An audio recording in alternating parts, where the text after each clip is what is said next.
What's your purpose? Do you know, I probably should say to be a wife and be a mother, but it's to work.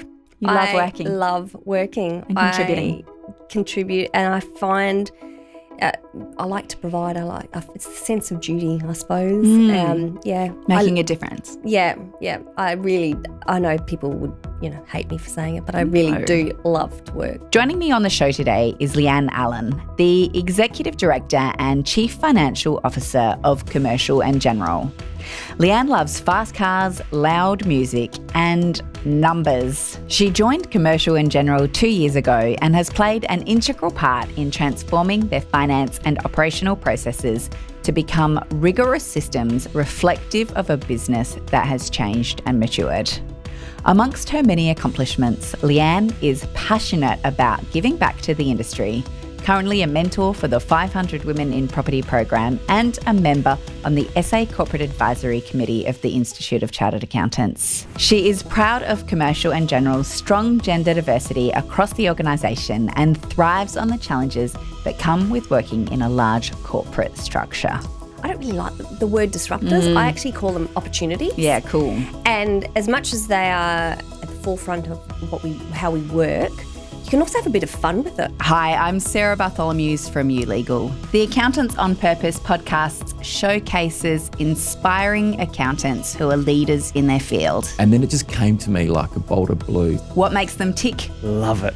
How did they get to where they are? I want to inspire. And what do they do now for their teams, their clients, and the world? Are you looking to make a difference in your accounting career? Chartered Accountants Australia and New Zealand have designed a new program to offer greater learning flexibility, allowing candidates to balance work and study efficiently.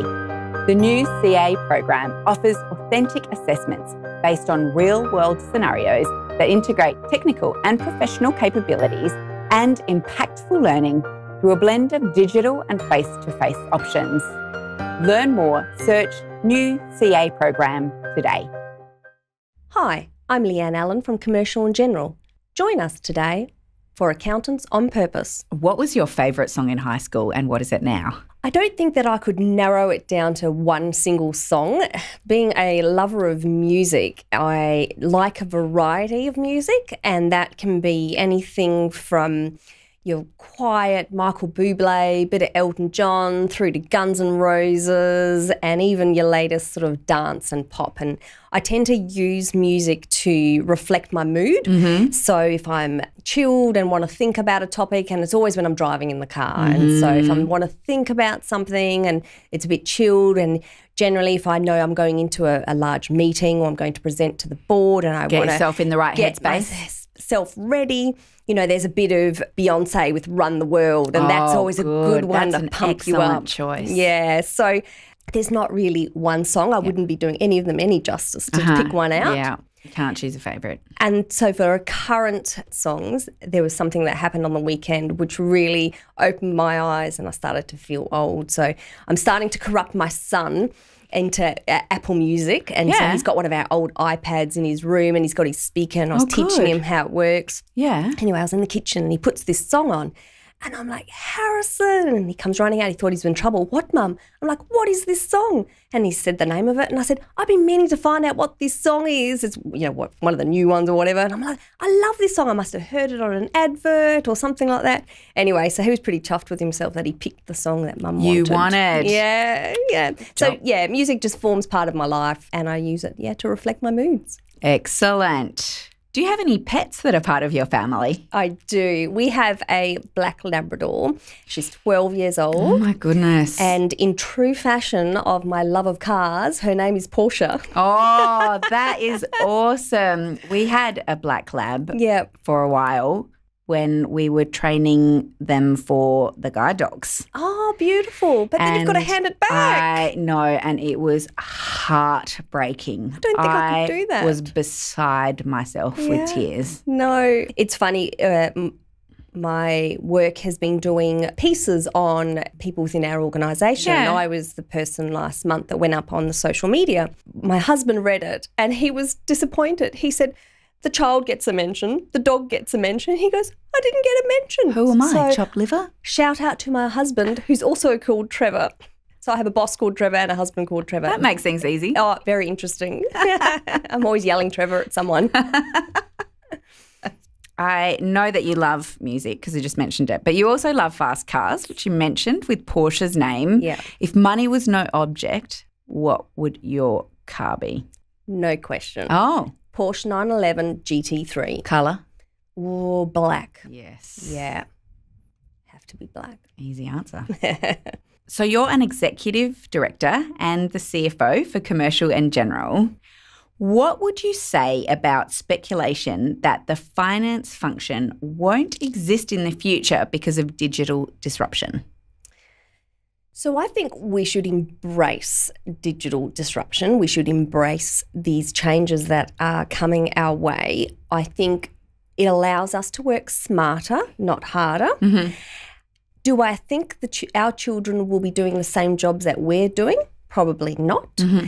But there will always be a need for finance knowledge. Mm-hmm. I was talking to one of my team the other day, and he used to be an auditor, and he was saying he remembers when he went out on his first audit job, and it was those big green ledger books with the thick bound covers, and he would open this ledger book to conduct his audit. And if you think of the audits that are being conducted nowadays, they come in, you give them a data dump and they run the data through their systems, which is an improvement, potentially a disruptor could be called that. And the software does half the work. Not that I'm taking anything away from any of the auditors, but it is different. How they complete their audits nowadays is different. Yeah, even I've heard of auditors going into warehouses and instead of having to count all the boxes, they can take photos or just scan things. Yeah. Saves time and is more accurate. That's right. So I think it should be embraced because it's how we can work smarter. Okay, good. I agree. So would you agree then these so-called disruptors can be a powerful agent or enabler for change? Absolutely. Disruptors can be, I don't really like the word disruptors. I actually call them opportunities. Yeah, cool. And as much as they are at the forefront of how we work, you can also have a bit of fun with it. So I'm sure most of us are at home now walking around telling Google our shopping list. So that's one way of looking at it. And the other thing I've done is my son has the home Google, and we had completed his homework, and then to make times tables a bit more fun, we actually used Google to ask him some times tables, and he loved it. Oh, that's very cool. You're testing him, but he thinks he's playing. Yeah, it's a game. Yeah, that's right. So, so I've tried to embrace it and use it in a fun way. That's awesome. Can you think of a time in your career where you've used the opportunity for change as an opportunity in your life? Absolutely. I have been lucky enough to have change in pretty much every one of the roles I've undertaken. But one that comes to mind was my very first full-time job. I was 21 and I was working for a trustee company, and the organisation had been around for a long time, and it was coming up to the Y2K, if you remember those days. And so we were embarking on a IT project, and I put my hand up for it. And I found myself implementing an IT project, a young 21-year-old trying to teach grumpy old men in their late 50s a new system. These gentlemen were coming up closer to their retirement age, and now they were having to learn a whole new way of completing their job. So that was definitely character building. Yes. Trying to teach them a new way. And so that was a change. And then on a personal note, I was born in South Africa and moved to Australia when I was due to start my high school. Oh, wow. And so huge change. Yeah. And when I started high school here, it became evident that I was, because of the curriculum changes, I was about 2 years ahead of the curriculum here. Yes. So I used that change to my advantage and thought from pretty much year 8 onwards, this is it. I'm ahead of the class. I want to stay ahead of the class. I want to maintain it. I know what, I want to do things with my life. And so I used that to my advantage. How cool. Yeah. You don't have any accent. No. Maybe a couple of wines that might come out. Ah. Is that something you had to work on? No, just came naturally. I do work with a gentleman from South Africa who has an accent, and occasionally I'll have a few twangs come out. You flick in and out. Yeah. I grew up in Scotland. Yeah. Until I was 8. Wow. No accent. No accent. And it's disappointing. I can't even fake it. I can put it on. Yeah. But I won't. It's funny. Some people keep them for their whole lives. Yeah. My brother was 5 years older than me, and I think his accent's thicker than mine. And your parents, are they here? Mum's here. She doesn't have an accent either. Really? No, not really. And you're not a musical family? They're not. I am. You love music? Yeah, I used to play the classical guitar. Oh, okay. Because sometimes I have heard when people have musical bones that they can change accents and put accents on much more easily because they've got a different ear. Yeah, okay. But, I mean, it doesn't sound like that works with a couple of your family members. No, they're not into music as much. Yeah. I think Mum can probably take off a few accents. Okay. So, yeah. Yeah, interesting. Mm-hmm.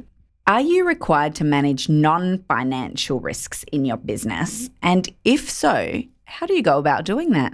I think non-financial risks are every executive's responsibility. Mm-hmm. For me, I look at it through the lens of HR, and my non-financial risks I look at through setting culture and tone within our organisation. I want to make sure that the place is somewhere that people want to work. They don't want to leave, and we spend so much time at work. I want people to enjoy their time there. And in a business with so many pressures, building that culture, I imagine, wouldn't be a walk in the park. No, that's right. That is true. What we've done with setting our culture in our organisation is you can think you know what the teams are thinking, but we've actually implemented a new software product, which is online, and it replaces the old staff survey. And it's online. They do it once a month. It takes them less than a minute to answer the questions, and it's sort of gauge-driven. It's a product called Team Gauge. And I'm a huge advocate of it. Yes, me too. And that has opened our eyes. Wow. It's allowed us to have real-time feedback. You know, the old staff surveys, you get 12 months later, you get the results, and you think, but it's just outdated. It's not the world we live in. No, so it's and so we utilise Team Gauge, and it is front of topic. It's on every agenda item for team meetings, for executive meetings, and we can be reactive. And we can make the place that people want it to be. Oh, that's amazing and so helpful for your role. Yes, it is very helpful. Very so helpful. There's other non-financial risks I know that you manage as well. So it's mainly for me, because obviously the role is so financially focused. Yes. Basically around that HR function. And for me. IT you mentioned. I do look after IT. And so from a security and cyber perspective, I know that you do believe that every risk comes back to a financial risk in the first place. I do. If all of your computers were shut down by some bug, would that be a crisis? Yes, it would, except that I have off-site backups. So there are risks, so there are mitigants in place. Yeah. So, but for me, I guess my brain always goes to the financial impact of that. Of course. So we have all and of the team, like non-productivity is a financial impact. And absolutely. It would take us, a day probably to get back up and running with the off-site backups. And it's pretty quick. Yeah, probably about a day. I haven't tested it. No. I don't want to test it. No, I don't want you to have to test it. No, I don't want to test it. Oh, my God. But, yes, so I do look after IT, and we've got that in place, and insurance and all of that. So, yeah, it's risk on all levels. Yeah, absolutely. So Commercial and General as a company has a strong gender diversity element to it. How important is that to you? It's very important. As the person who's responsible for HR, I have been very conscious of that gender diversity. Although I am a strong believer of the right candidate for the role. I certainly wouldn't put a female in a role just for my numbers. I'm a strong believer that every role goes to the right person. We've worked very hard, certainly in a male-dominated industry. Definitely. And our ratios at the moment are male-female 60-40. So I'm very proud of that. Very proud. And you're a high-performing organisation. We are. So the proof is in the... It's a fast-paced organisation in industry, and we do a lot, and I need high achievers. Do you look at other forms of diversity as well? Like diversity of thought was something that was mentioned at a conference we were both at last week, or diversity of cultural background, diversity of enablement. I've heard the term neurodiverse recently, which is people who have Asperger's syndrome or on the spectrum have different skills that they can bring to roles as well. I guess it's not talked about as much, Yeah, is it? We probably do have a couple of people that are on the spectrum, but as adults, we talk about it in relation to children. Quite commonly, quite accepted. But as adults in working environments, I don't think it's spoken about as much, which isn't, it doesn't, we should be able to. Definitely. As a form of as a positive that's impact. Right. But it probably hasn't come to the table as much there as you gender. Go. We'll see what happens with your agendas from now on. You give back to the accounting industry by being a mentor for the 500 Women in Property program. Tell us about it and why you wanted to be part of it. Yeah. So as a leading organisation in the property industry, this program was an incentive created by the Property Council. And my head of marketing is on their diversity committee, and she brought the concept through to me. And I liked the idea, and one of the rules that I implemented was that I didn't want to mentor people in the same department. So mentors and mentees, we had to cross departments. Yeah, that's good. So we implemented that. We had plenty of people. There was no shortage. And I have the privilege of mentoring a lovely contracts administrator in our construction department. And the program is quite fluid. You can attend functions together. So I've taken her to a Property Council budget luncheon. Excellent idea. So that she gets exposure to things like that. And we've done a couple of internal sessions, and I also meet with her one-on-one. This is something that I put in place. It isn't structured. They don't force you to do anything you don't want to do. I catch up with her once a quarter, and we spend an hour. Do you make her give you an agenda, or is it more free-flowing? It's quite free-flowing, although I will bring a theme to it each time. Oh, nice. So I know that sometimes people can feel quite isolated in their roles. They're so busy doing what they've got to get done. They don't have time to lift their eyes and see the remainder of the organisation. And thankfully in my role, I get to deal with the entire organisation. Everyone.